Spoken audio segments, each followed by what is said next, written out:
So dear student, today we are going to start our new topic, that is the electricity. It is a chapter 12 in your NCERT syllabus. So electricity. Now first of all we have to mention that why we are going to learn this chapter. Okay, electricity. As we know, if I am shooting a video from a mobile needs electric current for its operation. Okay, so we have developed a variety of instrument, and that instrument, the power of that instrument is electric power. So we can say that in nature there are some existence of electrical energy, and due to that electrical energy we can perform a various kind of work. Okay, you have in your home you have a motorcycle, sorry, not motorcycle is not operating on electric power. It can be operating on electric power, but usually it is operating on a thermal power. So ceiling fan, okay, your mixie and TV, computer, AC, laptop, refrigerator, all the devices are operating on electric power. So we need to understand this carefully, because all the things which we are going to learn have a practical application in our daily life.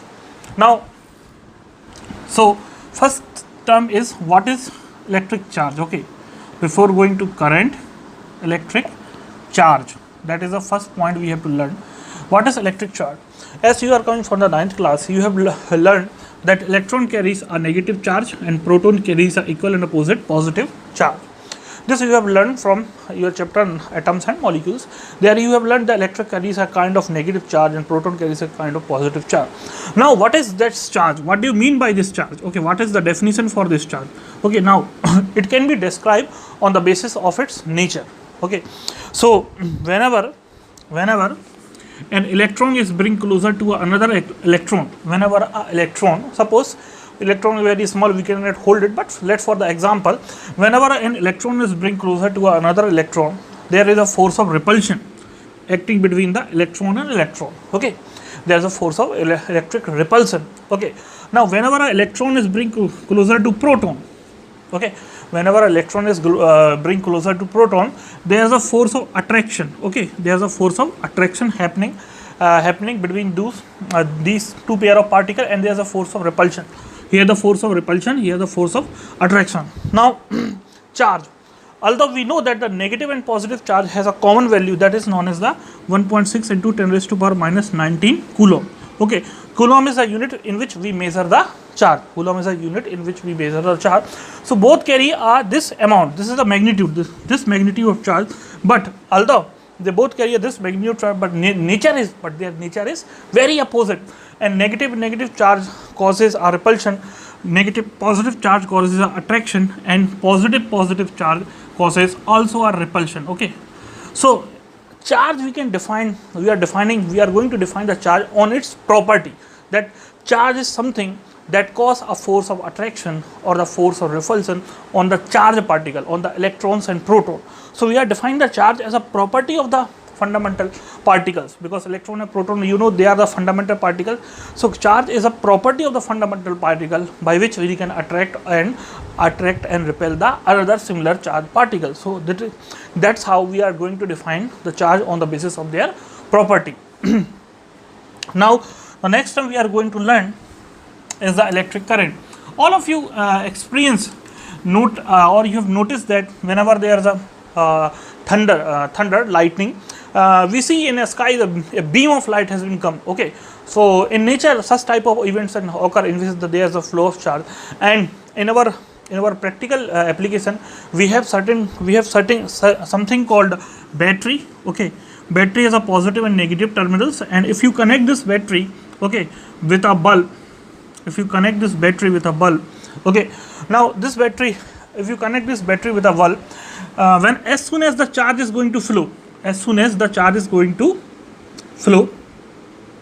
positive charge, okay, as soon as the charge is going to flow, so the bulb is going to glow. Okay, as soon as the charge is going to flow, the bulb is going to glow. Now we have to define an electric current.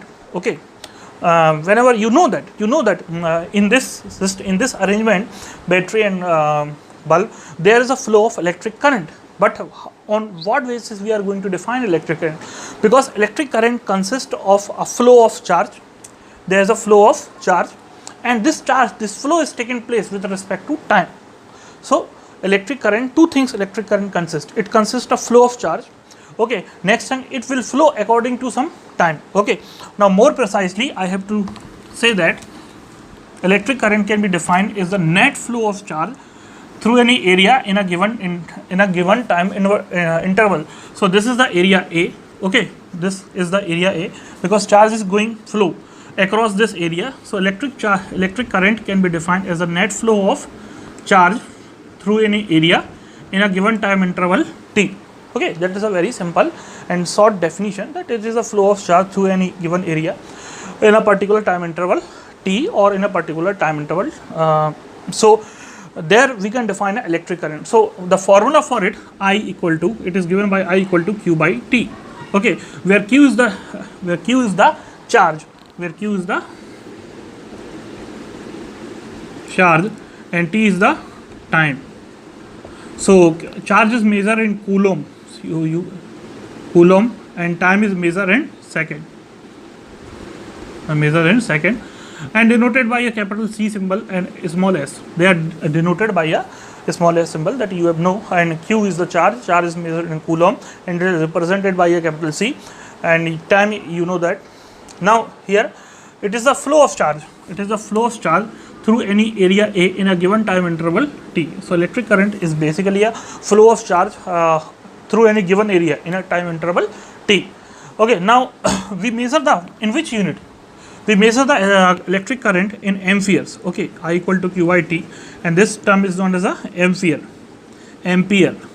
Okay, so what is the unit for? It is the SI unit. It is the SI unit. So what is ampere? It basically electric. This is the coulomb and this is the second. So 1 coulomb per second is also known as the ampere. Okay, 1 coulomb per second is also known as 1 ampere. Okay, so how can we define 1 ampere? 1 ampere, when the 1 coulomb of charge flows in 1 second, then resulting quantity of current is said to be 1 ampere. Okay, so whenever a 1 coulomb charge flows in 1 second, okay, then resulting quantity of charge will be 1 ampere. Now we have to know that as you know that charge is measured in coulomb.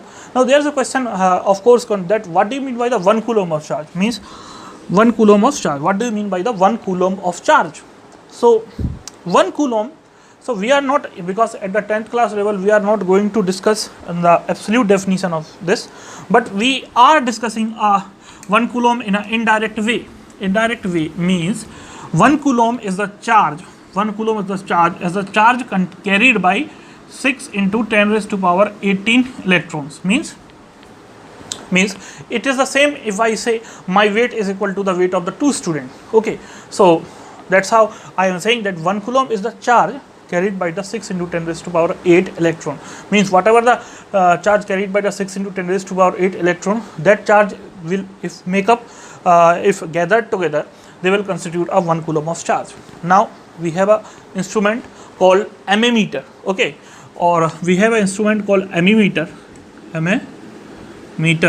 and by this instrument we are going to measure our charge, because everything we have something unit, because if you buy your cloth, then your cloth come in the meters or centimeters. So everything is measured in some unit, as you know. So here the device which measure the electric current is ammeter. Okay, and it is arranged in a series parallel. We will discuss later. It is arranged in series to the electric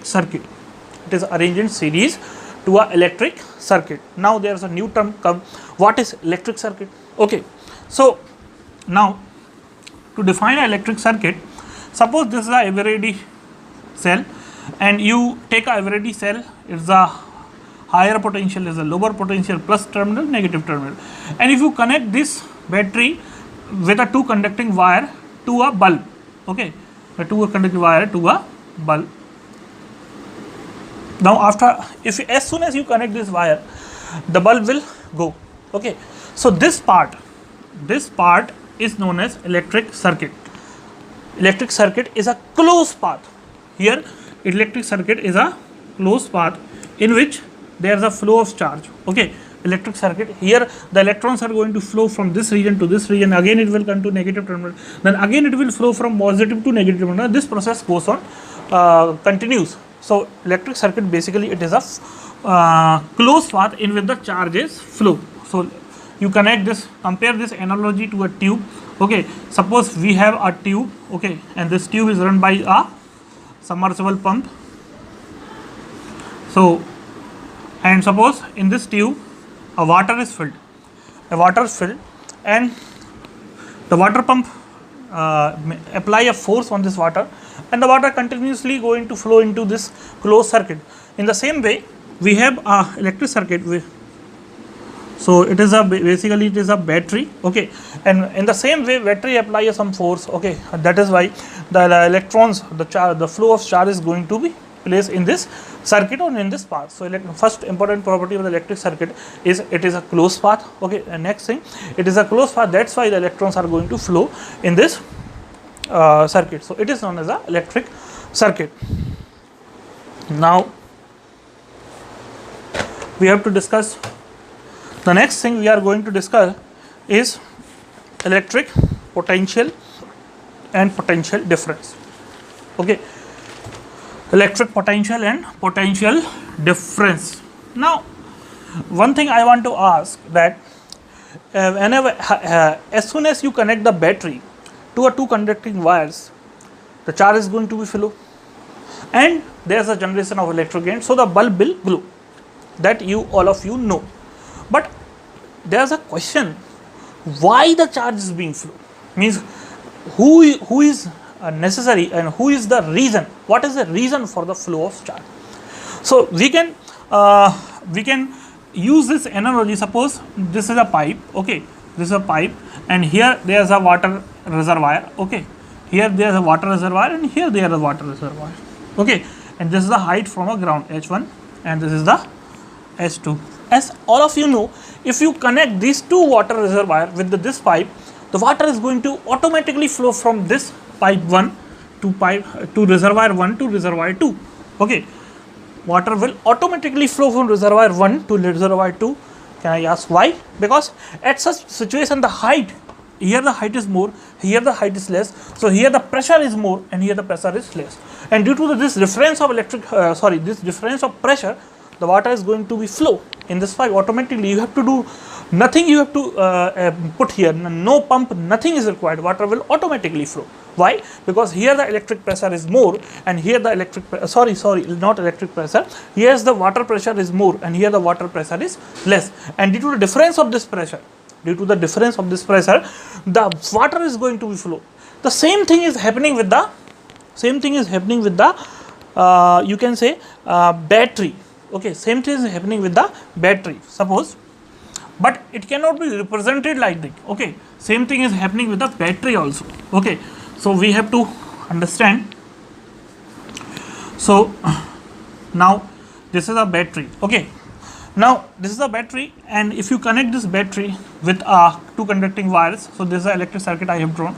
This is a negative terminal, this is a positive terminal. Okay, so before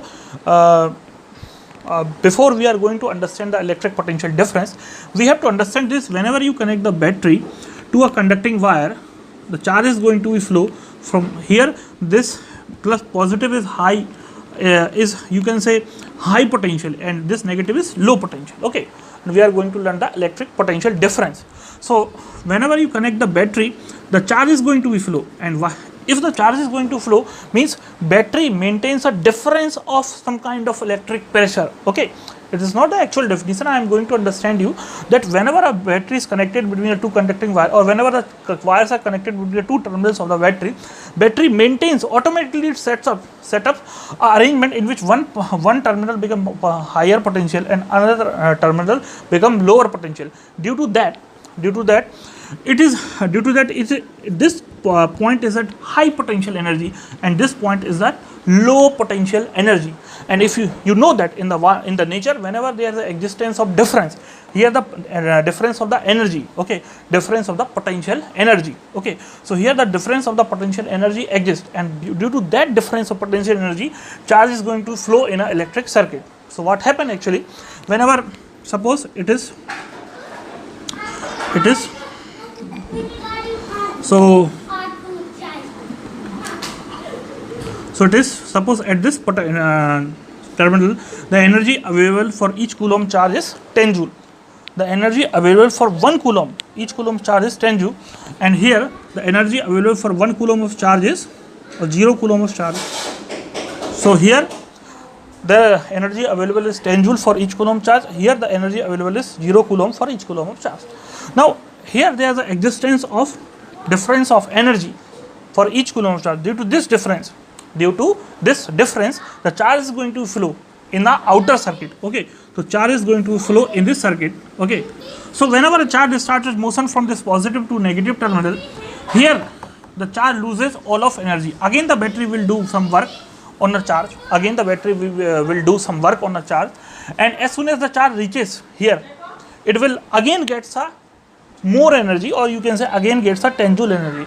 Again it goes from this terminal to this terminal. Again it loses all 10 joule of energy. So as soon as the charge come here to the negative terminal, the battery will do a work and force the charge to go from negative terminal to the positive terminal, thereby increases its energy. Thereby increases its energy, that is the 10 joule per coulomb. For example, I am saying that. So whenever the work is done on the charge, and this, due to that the charge is taken from the negative terminal to a positive terminal, due to which charge gains some energy, and due to difference of this energy, the charge is going to flow in a electric circuit. Okay, so here I have related one thing. I have related charge with a potential energy, and one more thing, if there is a difference of potential energy that each coulomb of charge, the charge will going to flow in a circuit. So electric potential difference is the difference of the potential energy that each coulomb charge have in a conductor. Okay, in a conductor, or another term is the electric field. So here I have to say that electric potential energy is the difference of the potential energy that each coulomb charge across the conductor. So this is the conductor. Okay, so there, how much energy difference is here? How much energy difference is here for each coulomb charge? So here we are linking the energy with a charge. So how much difference is being created? How much difference of electric potential energy for each coulomb charge is created, so that the electric charge will flow in a circuit, is known as the electric potential difference. Okay, and another way to define the electric potential difference, so we can define the electric potential difference in the two ways: on the basis of energy. Okay, because the difference of energy give a good idea of electric potential difference, and another term is the work. Okay, so it's simply a work done on the charge. That's why the charge moves from one point of the conductor to another conductor is known as the electric potential difference. So this is, we can define the electric potential on the basis of the difference of energy that each coulomb charge have, and we can also define on on the basis of work, that how much work is done to take the charge from one point of conductor to the another point of conductor. Okay, how much work is done from one point of conductor to another point of conductor, that is the electric potential difference. So well, I don't like this definition much more in the terms of work. Okay, I like that we are going to define the electric potential difference in terms of energy. Okay, so electric potential difference is the difference of energy each coulomb charge between the 2 points of the conductor. Now whenever, so the next term is electric potential. Okay, electric potential. So suppose there is a two conductor I am showing you. Suppose this is the point A and B. Okay, this is a point A and B. Here the electric potential is 10 joule per coulomb, and here the electric potential is 5 joule per coulomb. Okay, here the electric potential is 10 joule per coulomb, and here the electric potential is 5 joule per coulomb. Now you clearly see that there is the existence of difference of energy that each coulomb charge have, and you know that if there is a difference of energy that each coulomb of charge have, the charge is going to flow from higher potential to lower potential. Okay, so I want to measure the absolute energy of each coulomb of charge. So remind my boy, I want to measure the absolute energy that each coulomb of charge. And when I going to measure the absolute energy that each coulomb of charge have, I make one terminal, I make one point as a reference point where the electric potential energy is 0 joule per coulomb. Mind why? Whenever I want to measure a absolute, because on your scale, suppose there is a scale, okay, on your scale there is a reading 0, okay, from that origin you are going to measure your distance. In the same way, we choose a point where the, or we assume a point where the electric potential, potential is 0, where the electric potential is 0. So whenever we measure the electric potential with a reference point where the electric potential is 0, the resulting quantity is known as the electric potential. So I am repeating again, whenever we measure electric potential difference with a point out of one of point having the 0 electric potential and one of the point having the 0 electric potential, so the resulting quantity is known as the electric potential. So here VA, this is known as the VV, okay. So here electric potential is denoted by V. So here the electric potential is VA, here the electric potential is VV. So VA minus VV, okay, is equal to W upon Q, where W is the work done and Q is the charge, okay. Now if you are going to define an electric potential difference, then you have to say that the difference of the electric potential energy across a 2 point of conductor, okay. Here the difference of the electric potential energy for each coulomb charge across the 2 point of a conductor is known as the electric potential difference of the conductor. I am repeating it again, the difference of the electric potential energy for each coulomb of charge between the 2 points of conductor A and B is known as the electric potential of the conductor. And whenever we measure the electric potential with reference to some source, with reference to some point, some origin where the electric potential 0 means VA minus 0, so that quantity is the electric potential. So electric potential is denotes the absolute potential energy that each coulomb charge have with reference to some reference point, with respect to some reference point. So whenever we set up a reference point where the electric potential is 0, where the energy is 0, and if we are going to measure the electric potential with some reference point, that quantity will be electric potential, okay. So overall we have the two quantities, electric potential and electric potential difference. Both relate the energy with the charge, In the first term there is a difference of energy, in the second term the one point is at 0 electric potential or 0 energy, and another term is having some energy with respect to this 0, and that term is known as the electric potential of a conductor. So here VA, so its unit will be, what will be unit? W, work is measured in joule and Q is measured in coulomb, okay. So its unit will be joule per coulomb, SI unit. Its SI unit will be the joule per coulomb, okay, joule per coulomb. So I hope you understand. Please read the book carefully, okay.